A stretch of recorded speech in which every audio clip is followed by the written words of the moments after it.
Hello everyone, hope you're doing well.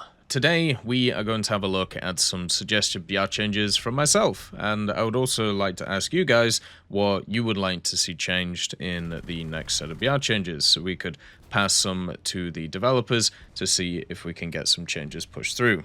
In this video, we'll have a look at some ground vehicles, we'll have a look at some air vehicles, and also some naval vehicles too, since, at least for me, I usually play across the spectrum in different areas, so that's kind of like how it goes. If I don't have any kind of footage for the vehicles, I'll just leave a picture in there and kind of show you what I'm talking about, and you can check them out in the game, or at least give me your experiences when it comes to it. As always, if you enjoy the content, make sure to subscribe and like the video. Let's get started.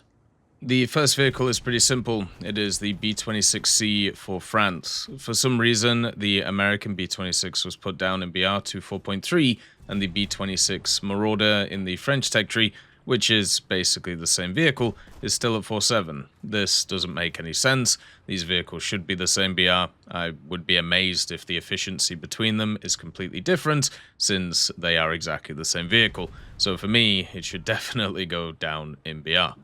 The next vehicle is the ZTS-63. This is a Chinese vehicle that is at 7.7, and it's a vehicle that has some positives, but mainly negatives, and is just incredibly annoying to play. It's a light vehicle that they added not too recently when it comes to the Chinese tech tree, and at 7.7 it has an 85mm. This 85mm has access to an APF-SDS round, which is the DJW85. It doesn't exactly do the most damage, which is kind of annoying, and also this vehicle doesn't have access to a stabilizer, doesn't have access to a good targeting speed because it has a very poor horizontal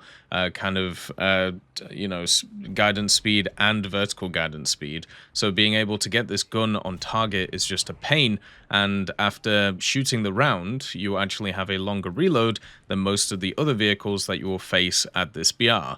You also don't really have good protection, you don't have good mobility, you don't have really good anything. I suppose you have a 12.7 on the top, which is quite nice, but that's really about it. The reason this vehicle is at its BR is because it has access to a laser rangefinder and APF-SDS at 7.7. If you have a look at a lot of vehicles at 7.7, or a lot of vehicles around that BR, they are just better, such as stuff like the M48A1, or even the Type 59 and 69 at 8.0.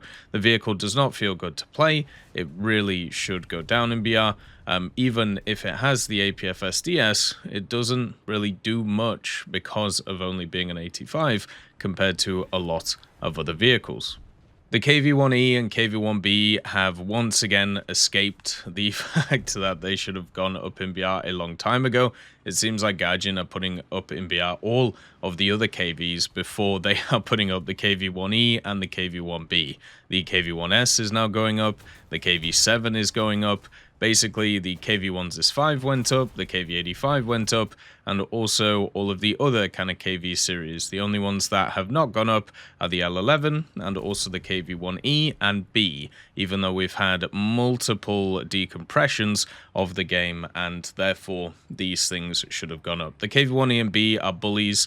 They are some of the most broken vehicles that veterans use to be able to destroy people who are new to the game. It's really annoying, and if I'm honest, it would actually be better if they dropped the things to rank 2 instead of rank 3, and therefore people wouldn't play them, because people just use them for dailies, they use them for specials, and they use them to grind events because they can just dick on people, to be honest, because they have additional armor on top of the armor that they have compared to the standard KVs, and the reason why they're at 4.0 instead of higher is because they don't have as good of a gun compared to some other vehicles that are around.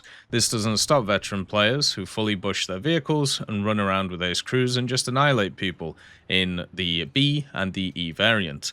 Since everything else has gone up around them, these should also go up, since it makes no sense keeping them at the same BR when everything else has also gone up. Another vehicle in the Soviet tech tree which is really strong right now is the 2S-38. 2S38 at 10.3 after the changes that were made to it, where basically they made it so it had a full autoloader, so you didn't have to worry about the reload or changing the rounds or running out of rounds, and also the updated kind of damage model to it. It basically meant that it was better on the offensive and worse on the defensive. And generally with the 2S38, the problem with it was that it was already very oppressive on the offensive, so now it's even better. The vehicle itself also has a fantastic multi-role capability, not just destroying tanks with the 57, but also destroying aircraft, and meaning that any vehicles that spawn at the early stages, whether it be helicopters or whether it be light vehicles, are just going to get absolutely torn up by this thing, which makes it just insanely powerful compared to many other things. It's the perfect multi-role vehicle that exists in the game, and that is a problem for many, many teams that have to face it. And since everything else went up around it to 10.7, there is no reason why this shouldn't also go up to 10.7. The Soviets are basically the only nation that have a 10.3 lineup right now, and it is a banger one, filled with a bunch of premiums and also squadron vehicles and standard tech tree stuff, which is just kind of crazy. Germany has a similar vehicle that is as oppressive at a lower BR, and it is the Begleitpanzer 57. Since this thing got its stabilizer and also got access to its HEVT, its multi-role capability is just insane. Since also around this BR, there still isn't like a ton of vehicles that have a metric ton of armor. Like there isn't like a lot of T-64s running around. Mostly it's more lighter vehicles nowadays at the 9093 area. The 57mm on the Begleit is really, really powerful. They also at the same time made this thing have a chain gun as well. So basically you can quick switch between rounds, between the AP and the HE. Also, the AT-GEM gives you an additional backup, plus, of course, you have the thermals, the laser rangefinder, and the scouting, meaning that this thing is just insanely powerful in the game itself. I would highly recommend, if you haven't played it, to play it. And also, once again, the 9.3 German lineup is just nuts. It's just crazy in general to face. So I would honestly say this is the kingpin of the lineup and easily should go up. It's another very versatile multi-role vehicle that can do anything in any situation, and that means that it can dominate matches so well while it goes around. The updated DMs have not stopped this thing. It is still very powerful. It can still just annihilate everything that's near it, and the only time that doesn't happen if people screw up how they're playing it. There's a lot of strike aircraft that are at weird BRs right now, stuff like the Vautour in the bomber section, and also things which maybe should get air spawns, like the A7s in the air realistic game modes, especially like the A7K, which is in just a horrific place. So there's many of these that we can have a look in the jet era, but one of the vehicles that I want to focus on is the Buccaneer S2B.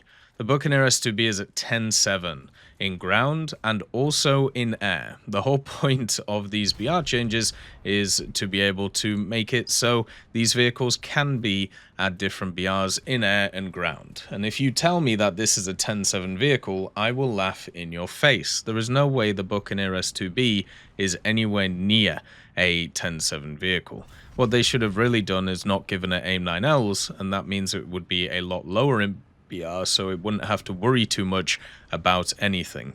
One of the problems with this vehicle is it can't get to bases, which is basically all it can do. It can defend itself through countermeasures, and once again has the AIM-9Ls at rank 3, but everything that you face around this BR has countermeasures, and you are way slower than all of them. So this vehicle is in a really rough place in air battles, and they really should rethink how to actually play it or how to have it in the game. Just like stuff like the F-111, for example, in the British tech tree, that is just functionally worse than the F-111F, which is in the American tech tree. A lot of these strike aircraft right now are in really weird places, and they don't really make a lot of sense, and they're going to have a rethink about these things at some point. I'll also keep banging the drum about the Japanese cruisers, with the Furataka, the Ayoba, the Miyoko, and the Haguro all being the same BR even though the Ioba and Furitaka are fundamentally worse than the Haguro in a massive way. Basically, the Furitaka only has 3 dual-mounted 203s, same with the Ioba. It also has torpedoes in very weird places, so you can't really use them very well. The Haguro has the same amount of torpedoes and 2 extra sets of dual-mounted guns, plus it has way more armor, and also it has way more crew as well. The Furitaka and Ioba should really just go down to 5.3. The Miyoko also being the premium at 5.7 makes absolutely no sense either. But then again, all we can have a look at is American cruisers, it seems, and put those guys down in BR. The Furitaka and the Ioba being at 5.7 is just silly, and it just shouldn't be something that's happening, but c'est la vie. Naval matchmaking is very odd, and there's a lot of very weird BRs out there. The other set of vehicles I'd like to mention as well, which are in terrible places, the Fairmiles. The Fairmiles have absolutely no survivability, and recently I've been playing the Fairmile C332, and that being at the same BR as the Fremantle, the Grey Fox, and basically anything else that's at 3.0 is laughable. Basically it has 240mm and dies within a second when anything shoots at it. This is the problem with all of the Fairmiles, but it's definitely worst in the Fairmile C332 because you need 160,000 RP in order to research it fully out, which is absolutely ridiculous, and this would lead on to a conversation about the problems that Coastal has when it comes to researching stuff, but we'll save that for another time. As always, I hope you have a wonderful day, and I'll see you next time. I'd just like to thank GMG Smiley, CD Beans, Chieftain Mike, EMN3 Galaxy, Tulio Pontecorvo, Brendan Quinn, Carrion Crow, Gus Irenicus, Pyman, Wartinder, Teddy, Daniel Stanton, Martinez, B. Young, Ozzy Panzer, Alan Hacker, Liam Shear, Opium Prime, Lafouche, Sem, Aslan, Uncle Bean, and Derek R. for supporting the channel.